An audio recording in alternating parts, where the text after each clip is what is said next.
Deere student, पिछले video में हमने भौतिक साधन, लिखित साधन और मौखिक साधन दोनों से ये देखे थे। इस वीडियो में हम उसकी जानकारी प्राप्त करेंगे।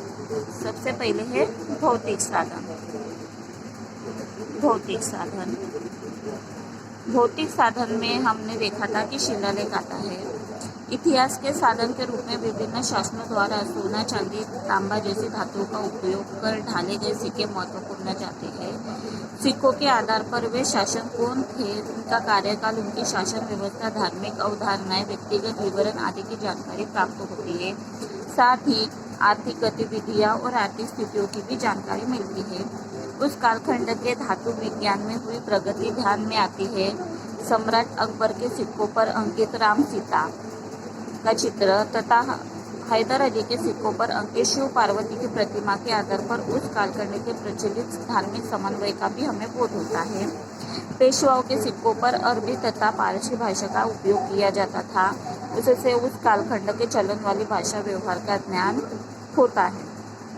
जैसे पेशवाकालीन सिक्के पर अरबी भाषा, पारसी भाषा दी हुई है, तो हैदर अली के ज़माने के सिक्कों पर शिव पार्वती की प्रतिमा दी हुई है।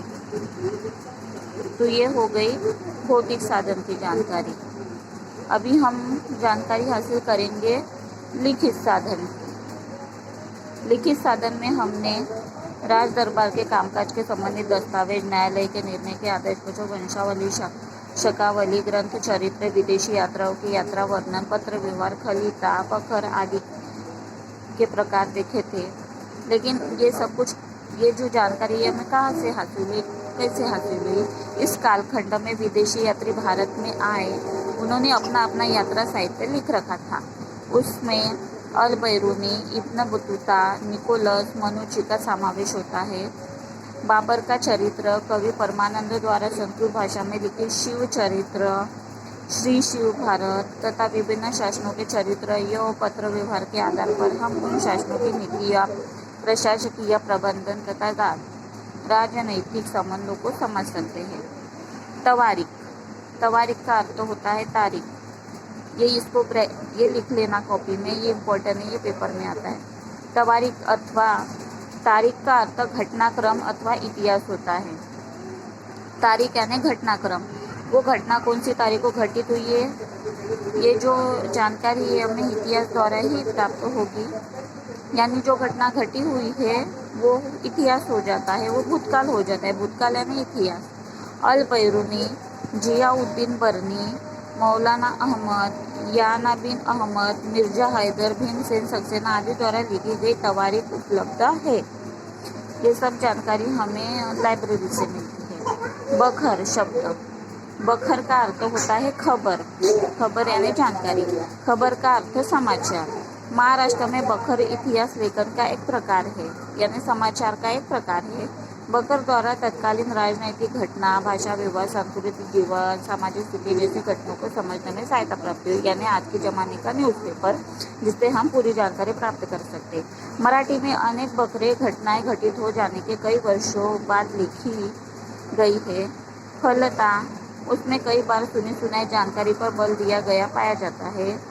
महिकावती की बखर, सभासद की बखर, सभासद की जानकारी, 91 कलमी बखर, चिटनीस की बखर, भाऊसाहेब की बखर, खरडा युद्ध की बखर आदि कुछ बकरे हैं, यानी बकरे यानी समाचार है। समकालीन पश्चिमी इतिहासकार रॉबर्ट आम, MC स्प्रेंगर और ग्रांड डब द्वारा लिखित ग्रंथ भी महत्वपूर्ण है। अब मौखिक साधन में हमने जैसे कि लोकगीत, पोवाड़े, कहानियाँ, दंत कथाएं, मिथनीस,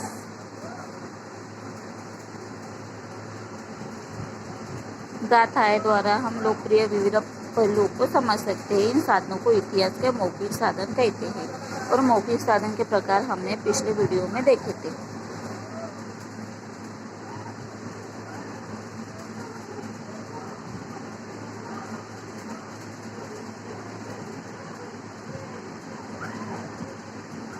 उपरोक्त तीनों प्रकारों के साधन के आधार पर इतिहास लिखा जाता है।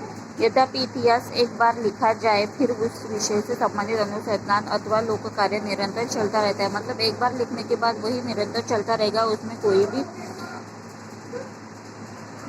कोई भी हम रुकावट नहीं डाल सकते या फिर उसमें कुछ भी गलतियां हम दोहरा नहीं सकते। इस अनुसंधान अथवा शोध कार्य द्वारा नए साधन, नई जानकारी प्रकाश में आती है। उसके आधार पर इतिहास का पुनर्लेखन करना पड़ता है। जैसे हमारे दादाजी दादी जी के समय की, माता पिता के समय की और हमारे समय की इतिहास की पुस्तकों में थोड़ा बहुत अंतर पाया गया है। जैसे हमारे ज़माने में अलग पुस्तिकाएँ थी, अभी कोर्स जैसे जैसे आप लोगों के कोर्स बदलते हैं वैसे वैसे किताबें भी चेंज होती है और नई नई जानकारियाँ हमें प्राप्त होती है। उस हिसाब से हमें ये इतिहास की जानकारी साधनों द्वारा प्राप्त होगी। ऐतिहासिक साधनों का मूल्यांकन। इन सभी साधनों का उपयोग लाने से पूर्व कुछ सावधानियां बरतना आवश्यक होता है। उन साधनों की विश्वसनीयता एवं प्रामाणिकता भी पड़तालनी पड़ती है, यानी कि वो घटनाएं सच है कि झूठी है, ये भी हमें ध्यान में रखना पड़ता है। उसमें मौलिक साधन कौन से है और जाली कौन से है। मौलिक साधन यानी सच कौन सा है और झूठी जानकारियाँ कौन सी है, उसकी खोज भी करनी पड़ती है। अंतर्गत प्रमाणों की पड़ताल कर उन साधनों की श्रेणी निश्चित की जाती है। लेखक का सच झूठ, उसके व्यक्तिगत स्वार्थपूर्वक संबंध, कालखंड, राजनीतिक दबाव आदि का भी अध्ययन करना पड़ता है, यानी इसका पूरा प्रशिक्षण अभ्यास करना पड़ता है। दी गई जानकारी सुनी सुनाई अथवा उन्होंने स्वयं देखी है, इसका भी महत्व होता है।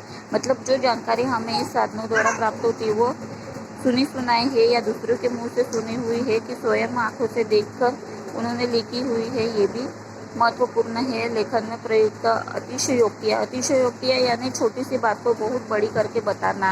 प्रतिमाएं यानी चित्र, प्रतीक यानी निशान, अलंकार आदि का भी विचार करना पड़ता है। अन्य समकालीन साधनों के साथ उन जानकारी को भी पड़ताल करनी पड़ती है। प्राप्त जानकारी एकांगी, विसंगति पूर्व, अतिशयोक्ति होने की संभावना को नकारा नहीं जा सकता, अतः उनका उपयोग सूझबूझ के साथ किया जाना चाहिए। इन साधनों को सावधानी बरतनी चाहिए। इतिहास का लेखन करते समय लेखन की निष्पक्षता और तटस्थता को भी असाधारण महत्व रहता है। निष्पक्षता मतलब एकदम सही और समय सूचकता, उसमें कोई दोष ना हो, ऐसी जानकारी का असाधारण महत्व यहाँ पे रहता है।